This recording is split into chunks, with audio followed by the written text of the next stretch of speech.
नमस्कार, मी गणेश शिंदे. आपल्या सर्वांचं राजमुद्रा न्यूज लाईव्हमध्ये मनपूर्वक स्वागत. आता आपण विधानसभेची रणधुमाळी चालू आहे. महाराष्ट्रामध्ये वेगवेगळ्या कट्ट्यावर चहा पिताना, जेवण करताना, सगळ्या गोष्टी करताना सध्या निवडणुकीचा विषय चालू आहे.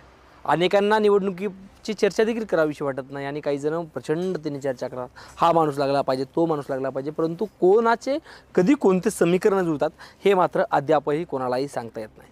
परंतु ज्या विद्यमान आमदारांनी चांगली कामं केली ते विकासाच्या जोरावर निवडून येऊ शकतो असं देखील म्हणतात. परंतु ज्यांचा पराभव झाल्यानंतर 5 वर्ष ज्यांनी जनतेच्या संपर्कात राहिले ते देखील निवडून येऊ शकतात असं देखील म्हणतात. मग आता आपण पाहणार आहोत हदगाव हिमायतनगर विधानसभा मतदारसंघासंदर्भात. आता हदगाव हिमायतनगर मतदारसंघ म्हटलं की नेमकं तिकीट कोणाला मिळेल, काय होईल, तिकिटासाठी प्रचंड हे झाली होती, खस्सीरेस चालू होती. त्यामध्ये सांगायचं म्हणजे विद्यमान आमदार माधवराव पाटील जवळगावकर यांना काँग्रेसकडून तिकीट मिळालं. त्यांना तिकीट मिळेल की नाही ही शाश्वती नव्हती. त्यामध्येच रेखाताई सातत्यानं कार्यक्रम घेत होत्या आणि मलाच तिकीट मिळणार आहे असं म्हणत होत्या. परंतु शेवटी माधवराव पाटील जवळगावकर यांना तिकीट मिळालं. त्यासोबतच महायुतीकडून म्हणजे शिवसेना शिंदे गटाकडून बाबूराव पाटील कोळीकर यांना तिकीट मिळालं. बाबूराव पाटील कोळीकर यांनी 2019च्या विधानसभा निवडणुकीमध्ये काही मोजक्या मतांनी त्यांचा पराभव झाला होता. त्यानंतर त्यांना लोकसभेची देखील उमेदवारी दिली व लोकसभेत देखील त्यांचा पराभव झाला.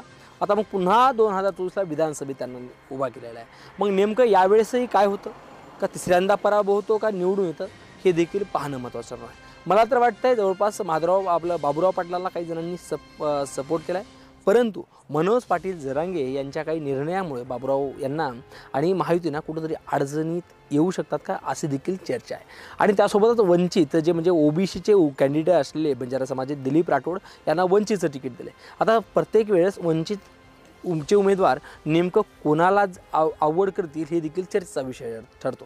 त्यामुळे दिलीप हे राठोड हे उमेदवार असल्यामुळं बऱ्यापैकी ओबीसीचं मतदान जे भाजपाच्या वतीने सध्या भाजपाकडे कुठंतरी वळतं आहे हे कुठंतरी मतदान दिलीप राठोडच्या माध्यमातून जाईल आणि याचा कुठंतरी काँग्रेसला फायदा होईल असं देखील वाटते. परंतु काँग्रेसचे उमेदवार असलेले माधवराव पाटील जवळगावकर यांचं मताचं विभाजन करण्यासाठी देखील अनेक फॅक्टर उभे आहेत. त्यामध्ये प्रामुख्याने जर आपण बघायला गेलं तर यांच्यासोबत टक्कर देण्यासाठी प्रतिस्पर्धी राज्य पक्षाचे प्रदेश उपाध्यक्ष माधवराव पाटील देवसरकर हे देखील रिंगणात उतरलेत. त्यामुळे देखील कोणाला फटका बसेल की माधवराव पाटील विजयी होऊ शकतात हे देखील पाहणं महत्त्वाचं ठरणार आहे. त्यासोबत प्रहारचे देखील अनिल कदम आहेत.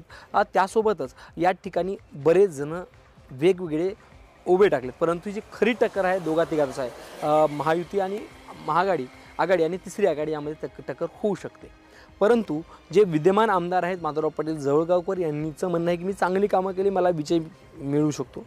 त्यासोबतच बाबूराव पाटील कोळीकर यांचं म्हणणं आहे की मी कुठल्याच पदावर नसताना हजारो रुपयांची मी कामं आणली, मी आमदार होऊ शकतो. नेमकं तुम्हाला काय वाटतंय, खरंच तुमच्या आमदारांनी काम केलीत का, किंवा केली असेल तर त्यांना तुम्ही कमेंट बॉक्समध्ये आम्हाला कळवू शकता. आणि त्यासोबतच त्यांचे प्रतिस्पर्धी महायुतीचे उमेदवार असलेले बाबूराव पाटील कोळीकर यांनी कुठल्याही पदावर नसताना खरंच कामं केलीत का आणि ती कामं झालीत का हे देखील तुम्ही आमच्या कमेंट बॉक्समध्ये नक्की कळवू शकता. आणि तुम्हाला नेमकं कोणाला वाटतं 23 तारखेला कोणाचा गुलाल उधळला जाईल हे देखील आमच्या कमेंट बॉक्समध्ये टाकायला विसरू नका. धन्यवाद.